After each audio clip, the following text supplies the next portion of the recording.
The Dow is over $50,000. I don't know why you're laughing. You're a great stock trader, as I hear, Raskin. The Dow is over 50,000 right now. The S&P at almost 7,000. And the NASDAQ smashing records. Americans' 401ks and retirement savings are booming. That's what we should be talking about. We should be talking about making Americans safe. We should be talking about, what does a Dow have to do with anything? That's what they just asked. Are you kidding? Mr. Jordan, Mr. Jordan. Committee will be in order. Mr. Jordan, am I going to get an extra 45 seconds added to my time? The committee will be in order. The time belongs to the gentleman from Texas. Ms. Bondi, the Attorney General can respond. Thank you. The Dow has shattered 50,000 for the first time. This is crazy. They said it couldn't be done in 4 years, yet President Trump has done it in 1 year.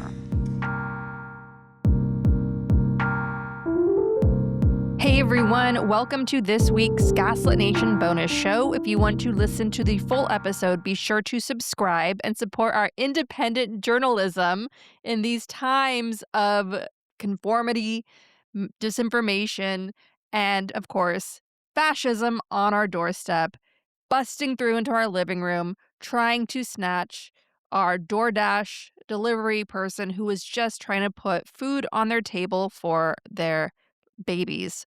Okay, that's the reality of where we find ourselves, America. And of course, there's this growing gulag, a prison network system that goes beyond our borders to El Salvador, where Trump and Stephen Miller are putting pressure on the authoritarian strongman of El Salvador to double the capacity of their prison, to basically create a prison city, the size of a city. Okay, so this is real, it's happening, and we have to do everything we can where we are with all the power we have to stop it. And we will stop it.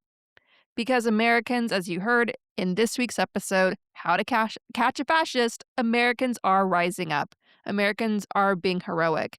And when we finally overcome this latest dark chapter in American history, like so many other dark chapters this country has survived and fought to rebuild from out of the ashes, they're going to be a wall of heroes, of names, of so many extraordinary men, women, non-binary folks across the board who did the right thing in the moment that they had. Maybe without even thinking, they just stood up and stood strong. That is how we're going to get through this, and we are absolutely going to get through this. The future exists. It is for every single one of us, and we are going to get through this together. So believe in yourself and breathe deep, because it's our turn now. It's our turn now to make history, and that's what we're doing.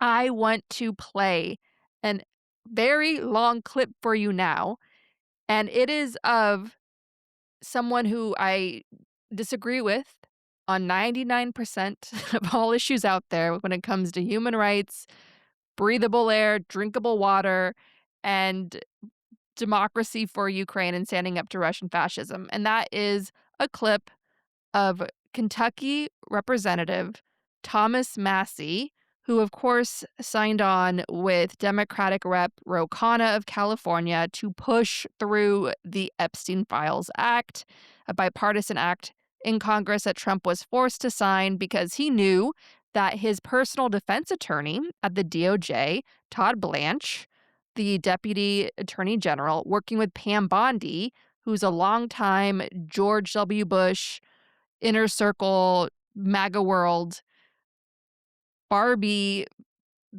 disinformation machine. I mean, she comes out in this congressional hearing today sounding like any mouthpiece for the dictator out of North Korea or Russia. And the thing that came to mind when I'm watching this horror show of Pam Bondi is she is absolutely demeaning herself as a human being and a woman, sitting up there saying these North Korean propaganda words of Donald Trump is the greatest president, da da da da, in history, da da, like fascist bootlicker lies.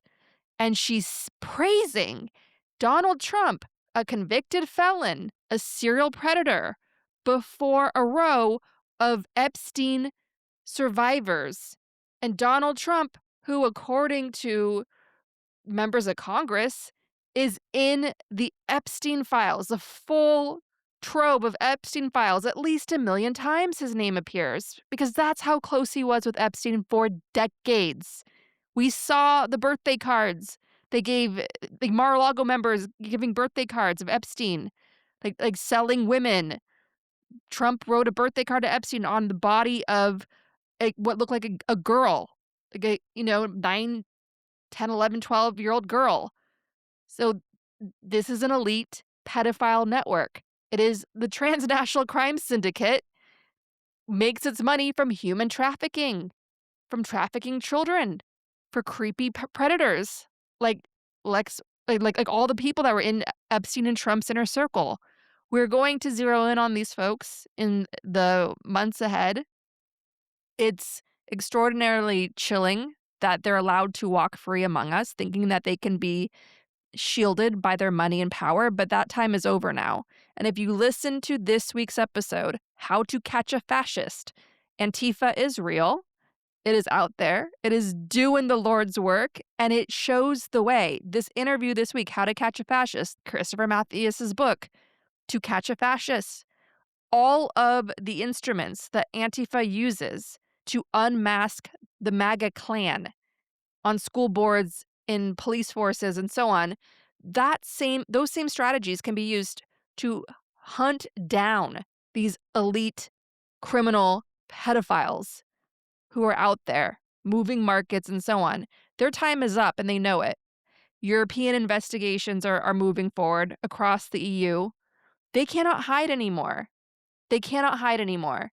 And you know that because we're not alone being sick to our stomach with how vile these criminals are, how long this was allowed to go on. And this entire time when I was listening to Pam Bondi in Congress, I just imagined George W. Bush watching this with his easels painting, war criminal George W. Bush, who dragged us into 2 disastrous wars, Afghanistan and Iraq, that led to the United States killing hundreds upon hundreds of thousands of civilians, a war for oil to enrich their oil buddy friends, namely Vice President Dick Cheney of Halliburton, and on the list goes. That's George W. Bush, the only living president who hasn't come out and condemned what Trump is doing with his Gestapo, with his corruption. He's very much on the side of Pam Bondi. Pam Bondi is Jeb Bush. She's inner circle of the Bush clan. And when Pam Bondi was up there in Congress, right, trying to deflect and saying, look at the Dow, look at the Dow, look at Wall Street, that is a bribe. That is a bribe to the George W. Bush ruling elite out there. All of those so-called polite Republicans, those buttoned-up Republicans who are annoyed by Trump because he says everything they're thinking, right? He's like their id. He lays it all out on the table like a big, giant, spoiled baby. And they see themselves as better than him, and he knows that, and he hates that, and that's why he had to become president of the United States. He had to show them all. But they're all of the same bunch. When Pam Bondi was telling them, look at the Dow, look at Wall Street, look how much money you have now because we're rolling back regulations and we're expanding the legalization of corruption, where you can do what you want, get away with what you want, including raping children. Look at the Dow. That is a direct bribe to the ruling class, to the George W. Bushes out there, to the independents, the Republicans, to the media owners, to Jeff Bezos, who just destroyed the Washington Post. That is a direct bribe, saying, you're rich, we made you rich. We gave you the right to live above the law. Are you enjoying this? Because there's more where that came from. This is only the beginning of America turning into a lawless oligarchy like Russia. That is what this is about. And that is why George W. Bush is silent and probably was smirking to himself throughout this entire congressional hearing. That's exactly who I saw in my head when I was listening to all this. Because this did not start with Trump. Anyone who thinks We get our lives back. We get whatever illusion of normal there was when Trump goes away. Those are the same people that think this whole elite pedophile cabal came down to one man, Jeffrey Epstein. Neither of those things are true. This goes deeper than Trump, deeper than Epstein. And none of us should be under any illusions anymore. I know we're entering this great era of disillusionment in America, and you feel the heaviness, you feel the tension. It's a lot like the pandemic years where things just felt different, where everyone you were talking to, you had to sort of be a bit on eggshells because you knew things are heavier, things are harder. That's called the Great Disillusionment. That's what we're living with now, this funk, this depression in America. And I assure you, we're not the first country to go through times like this where we're forced to confront ourselves. And the question is, are we going to confront ourselves? And are we going to come out better on the other side? And my answer to that is yes, because our very lives are at stake. The quality of the water, the quality of the air, our children. Who wants to raise children in a country where the owner of Victoria's Secrets, it's like, you go into a mall, it's Christmas time or it's holidays, you're shopping, and you go into a mall and you see Victoria's Secret and they're having some sale, some whatever discount sale. And you're just thinking to yourself, the owner of Victoria's Secrets is a sadistic serial pedophile. Who wants to go about their business in this society knowing that we have a ruling class of sadistic pedophiles controlling our very society? I don't. I know you don't because you listen to the show. That's why it is up to us, just like in every crumbling society, it is up to us to force a change and to rebuild. And the great news is we have these Epstein files because the people themselves forced them out. Remember, believe your own eyes and ears. You lived this history. We all lived this together. In 2016, despite the Access Hollywood tape, grab them by the pussy, America, with Russia's very illegal help, still elected serial predator Donald Trump president of the United States. And that unleashed the Me Too movement, founded by Tiana Burke. And this was an explosion of it. Women across society, some of the most buttoned up women in media, broke their silence to say Me Too. This was an extraordinary moment in history, and the Me Too revolution spread to other countries. And it took down so many predators.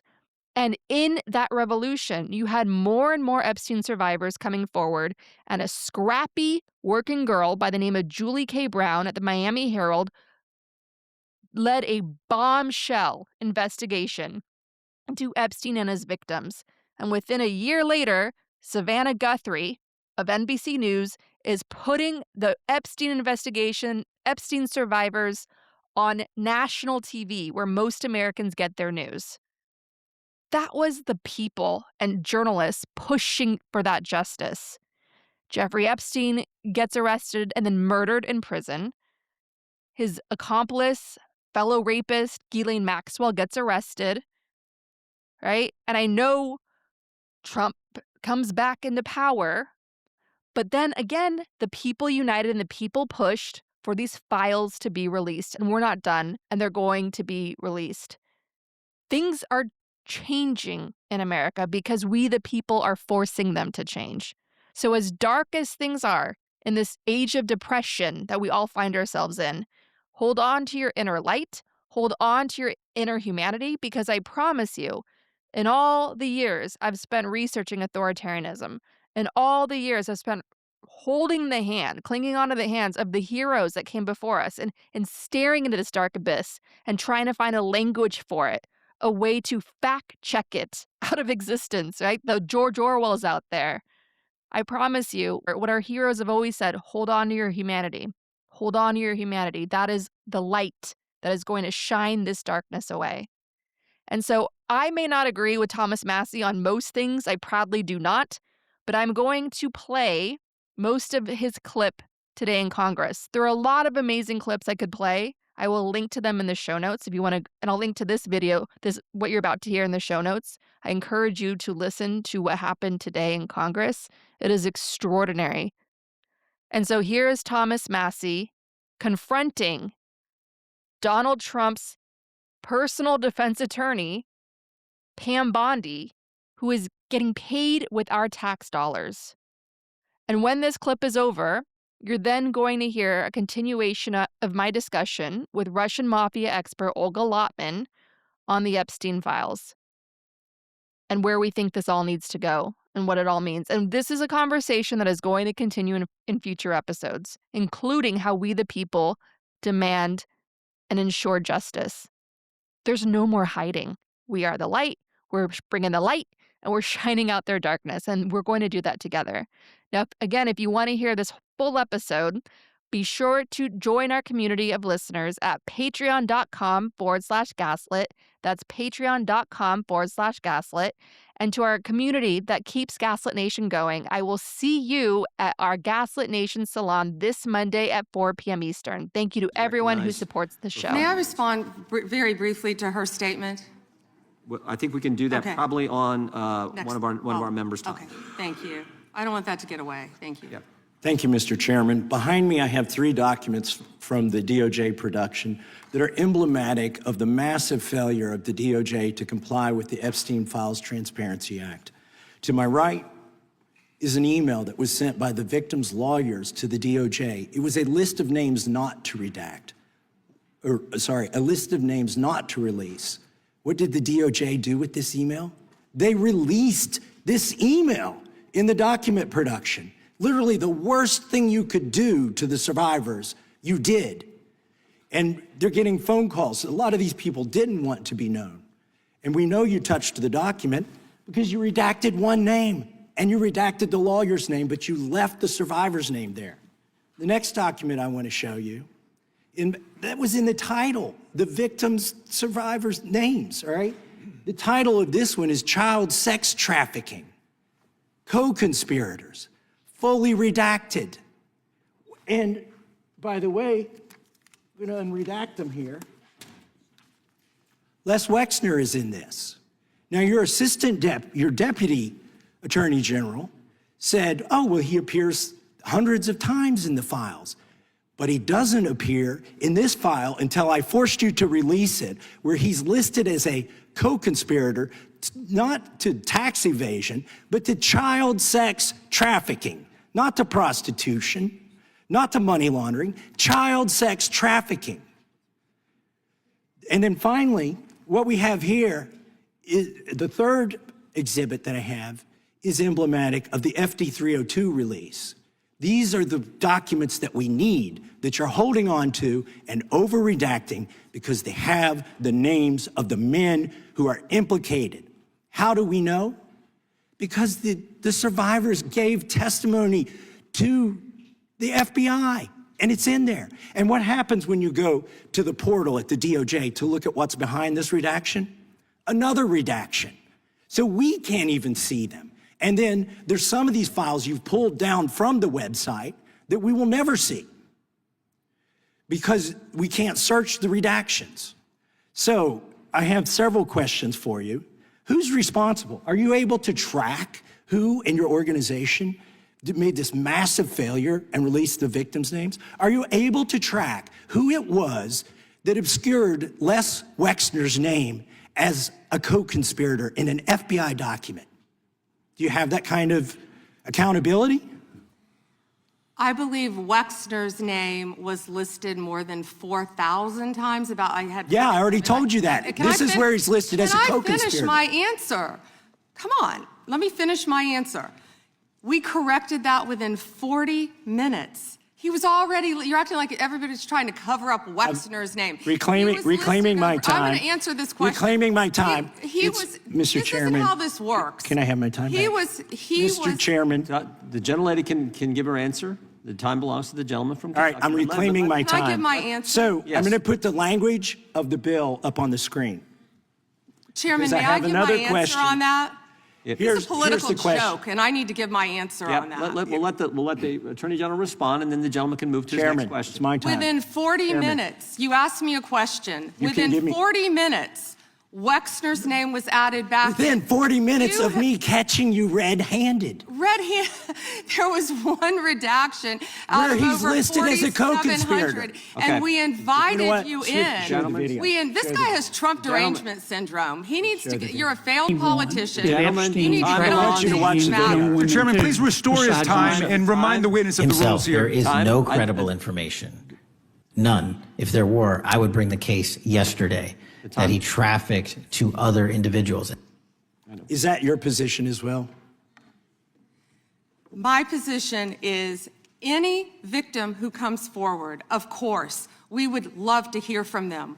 1-800-CALL-FBI.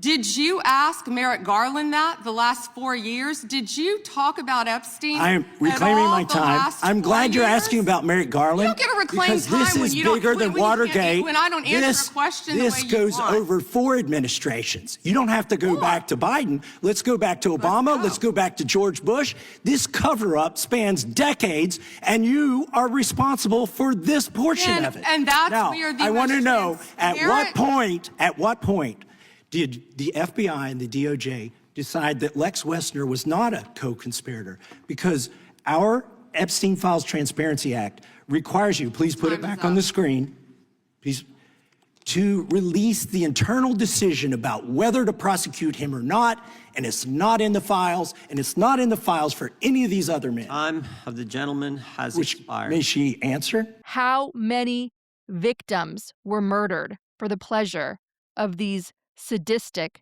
filthy rich? I grew up around mafia, Russian mafia. As far as, girls being brought in from Russia, from Ukraine, from frankly all of Eastern Europe, this has been going on for decades. And I'll never forget that in the 90s, early 90s, they were putting ads in papers in Russia and Ukraine and, several countries. Um, Basically saying that there's a position for a babysitter or um housekeeping or whatnot, and they were getting these young girls who would apply. They would bring them here. They are thinking that they are like, wow, I'm coming to America and whatnot. And these mafia rings on Brighton would take their passports and threaten to kill their families and put them into the sex trafficking business. And these poor young girls were, was, like what they went through is unspeakable. And there was one case where one, um, like literally, how do you say it in English? Like lost her head, like she just lost it, like had a mental breakdown. And she went screaming outside, ran out and started screaming, which is no, no, this will lead to the death of your family back home. Um, and that's basically reported, not reportedly. At that time, I was friends with the police in the local station.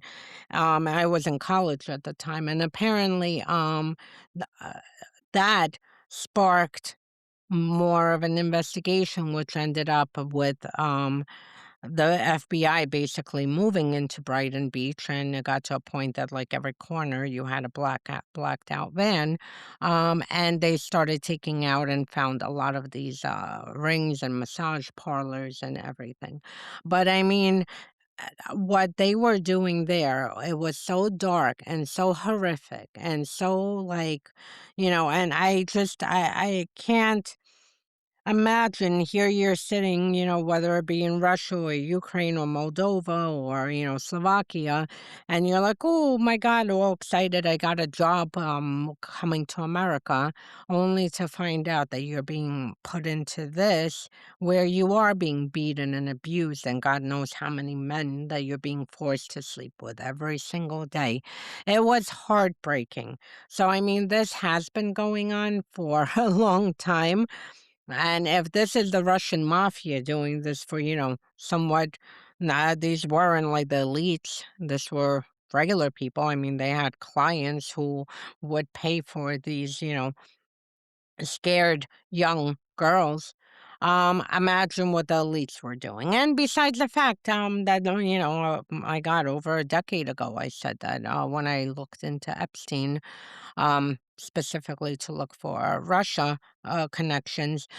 He was bringing in a lot of girls from Eastern Europe. I mean, you had a lot of Ukrainian underage girls, Slovakian, from Kazakhstan, everywhere, Russia. You had a lot of underage girls coming in, and this was all facilitated by the mafia because the mafia is the one who had like the um, owned that business of sex trafficking. So anyway, this is all horrible. This is all dark, but we do have a path forward and we can make a difference. For starters, the easiest thing we can do right now, at least to have some kind of agency, since the government is telling us, nothing to see, move on, and that's it. We can make sure that Maxwell gets moved back to a real prison because this is something enough pressure will get her out of playing with fucking puppies and put her back into a freaking prison where she belongs. So for starters, we can do this and we can put the pressure on Bondi and Blanche and Congress and ask them listen, we want her there. We see the emails, we see her role in this, and she by no means should be, hanging out in a place that has Pilates and yoga and this 5-star treatment. Yeah, and I want to just remind everyone that you are not alone listening to this and being extremely disgusted by all of it. Look to the Texas special state election, where an overwhelming number of Republicans and independents joined the Democrats in a landslide for the Democratic Party candidate in a special election in bright red Texas. So Americans are waking up to this. We don't want to be ruled by an elite pedophile ring. This is dangerous to all of us. And I think if people want to know, what can we do, we the people, look to New York State. New York State allowed cases to be brought against sex offenders, rapists, going back years. They opened up the statute of limitation. They said for a limited time only, if you were a victim in New York State, you can bring a case. And that opened up floodgates. And that is ultimately what finally brought down P. Diddy and his sex trafficking ring and his long history of rape and predatory abuse. And Weinstein. But obviously people will say, well, what the justice for P. Diddy and Harvey Weinstein was not nearly enough. Absolutely.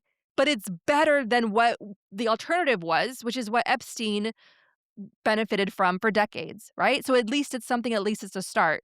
So the larger point is, as Olga mentioned several times, Epstein and his network of elite rapists raped in several different states across America and different countries. So here in the U.S., you can join together with your organizing group, with your ICE Watch group, with all of the amazing badass activists, the friendships that you're building now as we are in the very fight for our lives and rebuilding this country from the ashes. Join with those people to force your reps in your state legislature to pass laws opening up the statute of limitation, calling for cases of any of Epstein victims to bring them against anybody that they feel that from all the evidence, what they witnessed, what they and their lawyers confirmed, raped them. Start bringing cases now. State laws can be passed, and those cannot be pardoned.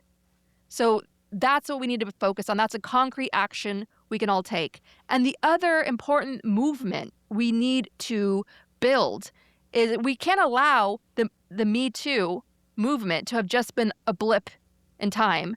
We need to open our eyes to the ingrained misogyny and betrayal of our little girls and our women. I know that there are reports that Epstein's victims also included boys, absolutely, without question. But the vast majority of the victims that were preyed upon were women. And Ghislaine Maxwell was accurate when she dismissed their claims as being, dirty girls, because that's how society sees them, as nothing, as objects. And that's what we as a society have to confront. Why is it that Olga and I are sitting here pointing out facts based on decades of our own experience and research, and people are still attacking and saying that sounds like a conspiracy theory? Do you need a white man to say it to you? Because Craig Unger, just listen to our, my interviews with Craig Unger, he says it too. And so I think it's how we as a society here in America devalue women and girls. That's a major indictment of this massive disturbing time that we're all in. And not sorry to cut you off. It's the reason we can't elect a female president because around the world, you have so many countries for decades who have women leaders, and in America, it's like, oh my God, can we actually cross that threshold and put a woman into power? Why can't we? Why is every other country more confident with having women as leaders? Or maybe they don't even think about it and look, well, it's a man versus a woman. They just look at it like, well, this candidate is offering this and this candidate is offering that. And, not looking at the sex of the candidate, but actually their policies and saying, I like this one, I'll go with that. So that's another reason that we need to get over this, confronted, and move forward, because we won't have a woman leader. And frankly, we've seen other countries, all of Europe, how many countries, you have women who have been in power and do a damn good job. And at least they're not getting us into endless wars. So, yes, sorry. Go ahead. Yeah, well, countries that are led by women are more resilient, and they tend to be more environmentally friendly and more climate conscious. It's better for society overall.